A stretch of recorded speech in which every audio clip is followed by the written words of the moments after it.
How do you deal with parents that get angry because their child cries? The first time it happened was denied access. Okay, first of all, there's a lot of variables to be mindful of, right? Like, how old is the learner? What was the function of the crying, right? So you said the first time was denied access. And also, too, when it comes to explaining things to parents, especially those that get angry, right? You got to come from a perspective of understanding. Like, let's understand why your child is getting upset and validate reasons, emotional regulation, all of that. And sometimes, guys, the parents need to learn to emotionally regulate. It's okay to get frustrated, right? Validate their feelings. I know it's upset, it's loud, it could be very like overwhelming, like explain that you understand their perspective, but also understand like, now let's look at their perspective.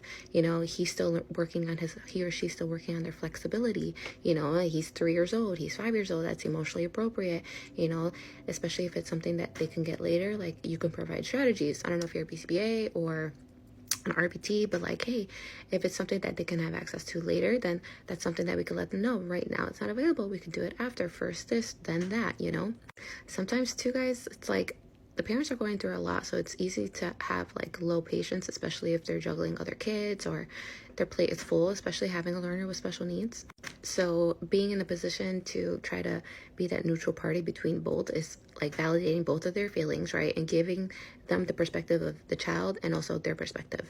And then also trying to see if we can work on proactive measures to prevent them from being upset or escalating because of denied access, right? Like setting a timer, first in language, using a visual schedule. Like I said, there's a lot of variables that are you have to keep in mind depending on who the learner is, what this environment is.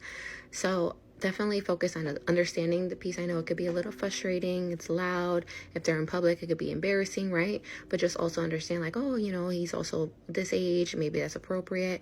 He's working on his flexibility. Tolerating no could be hard, but with more consistent support, we're here to help you by sharing different perspectives that you may not have thought of, because that's like our niche, right?